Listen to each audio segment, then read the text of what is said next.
Thank you for tuning in to the Into the Classroom series produced by Mental Health California, sponsored by Blue Shield of California's Blue Sky Initiative.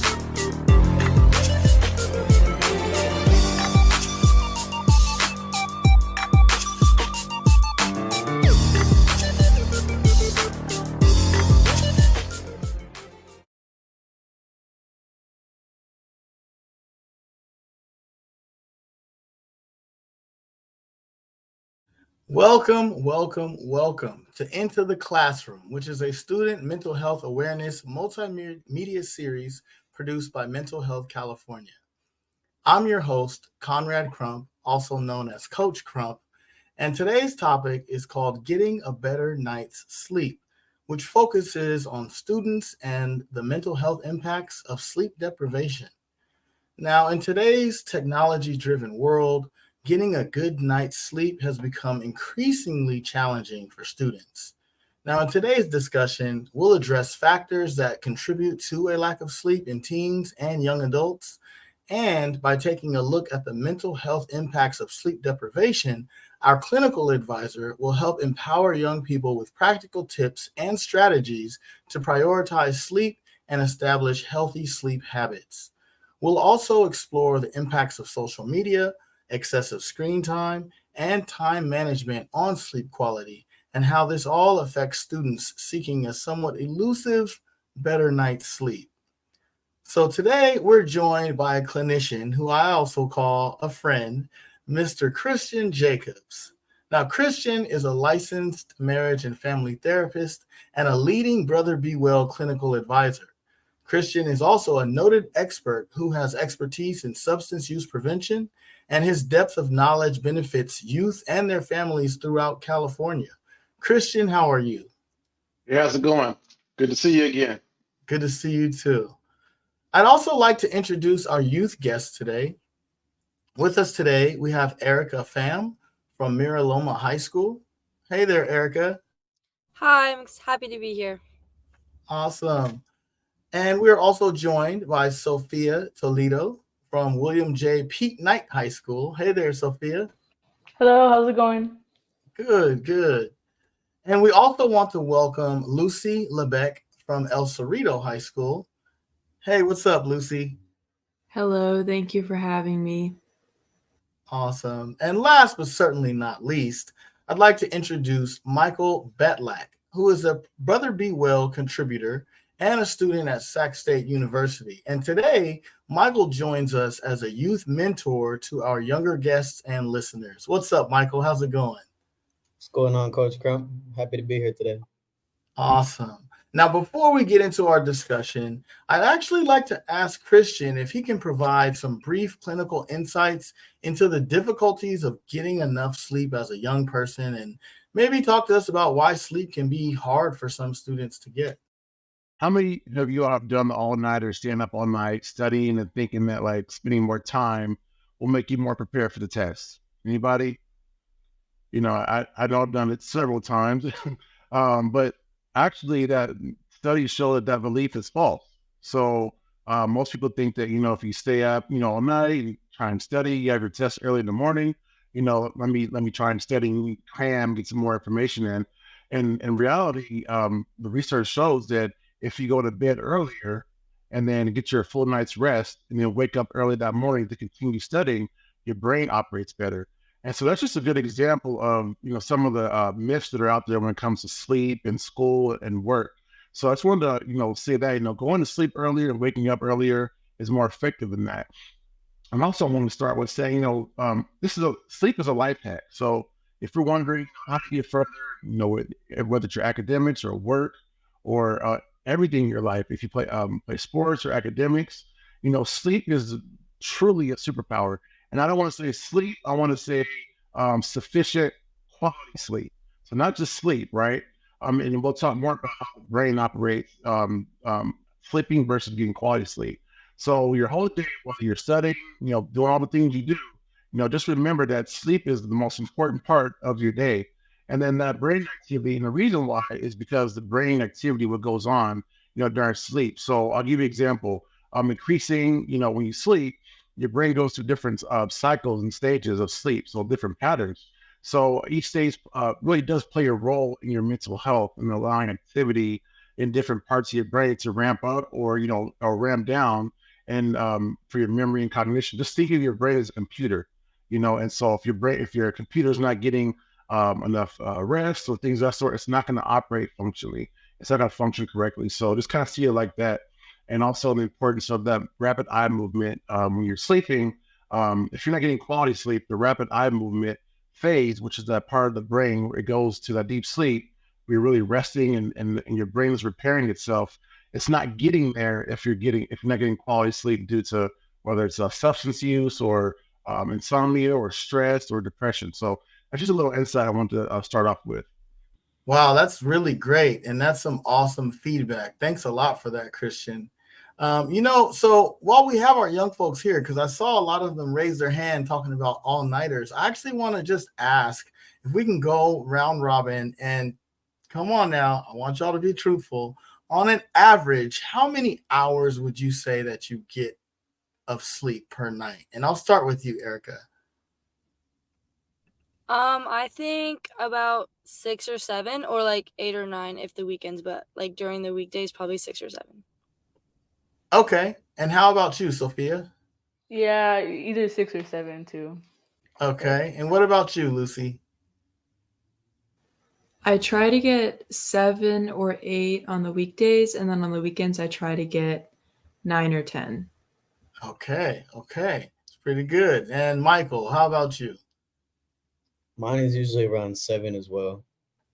Okay, so that's pretty good. You guys are doing pretty good. And I want to give you all kudos today because not everyone is able to get even 6 hours of sleep. So with that, let's go ahead and go into our presentation and discuss this topic a little bit further. So we want to talk about the importance of a proper night's rest, right?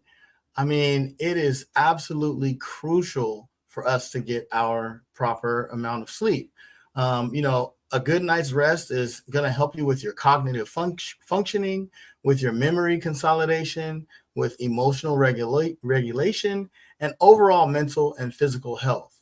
It is recommended that teenagers get between 8 to 10 hours of sleep per night, while young adults should aim for 7 to 9 hours. However, many students fall short of these recommendations due to a number of different factors, which can include academic pressures, extracurricular activities, social obligations, as well as the use of electronic devices. So let's go on to our next slide. And let's look at some of the statistics on sleep deprivation among students. Now, the American Psychological Association reports that 45%, or nearly half, of teenagers sleep less than the recommended 8 hours per night. And the Journal of Adolescent Health has reported that only 8% of high school students reported getting the recommended amount of sleep on school nights. So let's go ahead and move on to our next slide. And when we look at the mental health impacts of sleep, research has shown that inadequate sleep is associated with increased risk of depression, anxiety, and mood disorders among students. Lack of sleep can also impair cognitive function, leading to difficulties with concentration, memory, and problem solving. Additionally, sleep deprivation can contribute to irritability, decreased motivation, and a decline in overall well-being. Now let's move on and talk about social media. Now, it's important to establish designated times for use of social media. Young folks may want to consider using apps or features that can track and limit their screen time to help them maintain a healthy balance. Additionally, it's important to note that the blue light from phone screens, laptops, or tablets, they all can help to disrupt your sleep pattern. And it's important for young folks to stop using social media and electronic devices at least an hour before bedtime. And I actually want to highlight that there's this concept called the 3-2-1 rule, where folks are talking about, 3 hours before bed, you eliminate the food. 2 hours before bed, you eliminate whether it's schoolwork or what have you. And then 1 hour before bed, eliminating your phone or your tablet or video game or whatever that case may be. And that can help you to kind of get on track with your sleep pattern. A lot of times as young folks, we have this concept, what I've recently found out is called revenge bedtime procrastination, which is a psychological situation where people who have, whether it be high stress jobs or high stress school environments, don't really have much control over their hours during the day. So they actually use their bedtime hours as a way to use it for entertainment time or personal time to scroll through their social media or to play video games. And even though it can hinder them from getting the rest that they really need. So super important to get your rest because it can definitely have significant impacts. So let's move on to our next slide. Now, when it comes to time management, prioritizing tasks, creating schedules, setting timers for activities, even breaking larger tasks into smaller, more manageable chunks can definitely help young folks stay organized and allow them the time they need for proper rest. And by managing their time effectively, students can allocate sufficient time for sleep without compromising their other responsibilities. So I want to pivot to kind of talk to some of the young folks here. Do you find yourself doing some of those activities, whether it's on your phone, or what are some of the things that kind of keep you up at night? And I'll start with you, Lucy. So from an early age, my mom made it mandatory for us to put our phones in the kitchen before bedtime. So now she's really lax about the phones. It doesn't really apply anymore, but it's become a habit. So I just leave my phone in the kitchen. But I would say that something that really keeps me up is anxiety, or just like not being able to take my mind off of things during my day that stress me out, like academic pressure or like friend problems. Like all that stuff contributes to how much sleep I get. And sometimes I'll go an hour, 2 hours before I fall asleep where I'm just tossing and turning because I can't stop thinking about my life. Sure. And I appreciate you being open and honest and sharing that with us, because I'm sure that there may be someone in the audience that feels the same way too, or maybe even going through those same things that might be keeping them up at night as well. And we can kind of talk about that as well a little bit later on. Let me ask you, Erica, how about you? What are some of the things that are keeping you from getting the sleep that you definitely need?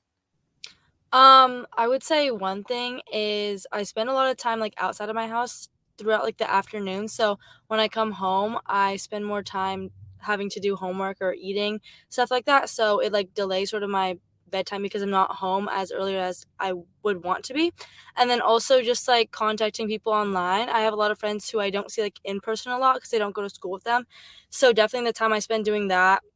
And then also just like watching shows and stuff, that definitely keeps me up at night. Yeah, I appreciate the honesty. And yeah, sometimes, being outside of the house can be challenging. And, especially when we have other commitments and priorities that we got to take care of that are like due the next day. So I totally feel you on that. So let's move on to our next slide. So when it comes to classroom implications of sleep deprivation, many sleep deprived students may have difficulty concentrating, difficulty retaining information, as well as participating in class discussions. They also may exhibit decreased motivation, increased irritability, and may have a higher likelihood of making errors. So sleep deprivation can certainly lead to decreased productivity and engagement in the classroom, and it can hinder a student's ability to really reach their full potential. Now, let's move on to our next slide. Now, some may ask, what role does the school play in helping to establish healthy sleep habits, right? I mean, I know that there are a number of different ways that schools can help. Some of them include incorporating the importance of proper sleep into health education curriculum or throughout awareness campaigns throughout the campus. Also, schools can consider later start times to align with the natural sleep patterns of students, especially those who are young adults.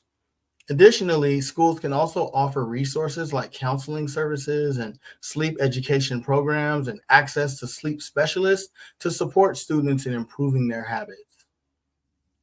Now, let's go ahead and talk about establishing those proper sleep habits. So, to get to bed earlier, gradually shifting the bedtime by 15 to 30 minutes every night until you're able to reach a desired sleep schedule is certainly something that can help you improve your sleep cycle and your consistency in getting a proper night's rest. Also, by going to bed and waking up at the same time every day, even on weekends, can certainly help to regulate your body's internal clock and promote better sleep quality. And this kind of delves into another topic, which relates to something called the circadian rhythm that we know is a natural cycle that repeats every 24 hours. And this rhythm is a function to help coordinate your physical, biological body and maximize your fitness. So if you're depriving yourself of your sleep, your circadian rhythm is being disrupted, and it can put you at risk for disease, different metabolism dysfunctions, as well as increased mental health challenges. So getting sleep is certainly important for young folks so they can truly thrive in their responsibilities that they have for themselves. Now let's move on to our next slide. And as we talk about different strategies and tips, there are many holistic strategies for a better night's sleep as well. But first, I'd like to ask some of our young folks, what are some of your tips that you use to help you get a good night's sleep? And I'll start with you, Sophia. I'm not even gonna lie. I stay that first slide where it had the guy with the phone like this. That's me. And honestly, um, I stay up pretty late doing either homework or on my phone. But some tips that I have that I rarely do is that I would like to shut off all my devices, get away from all distractions, and just finish my homework as soon as I get home because I get home at like about 6 o'clock because due to marching band. But yeah, I close everything. I finish my homework as fast as I can, and I go straight to the sheets. I'm telling you, I just sleep, and then I try to put on an alarm for the next day because sometimes I pass through. Like I wake up at 8 o'clock, and I only have like 30 minutes to get ready. So no, I put an alarm so I get up on time, and then I just go about through my day, and that's some of my tips. Well, I appreciate that because not everyone's going to keep it real like that, Sophia. So you being 100% transparent is just a wonderful thing because I'm sure there are many of us, myself included, who often are on the phone at night. So totally, I'm sure there's someone also in the audience that might be able to relate to that as well. Let me ask you, Michael, what are some of your strategies to getting a better night's sleep? This might be a given, but I feel like sometimes we can forget about it and neglect it. But each time I get a great night's sleep, I'm always showering before I go to sleep, rather than showering in the day or showering in the morning.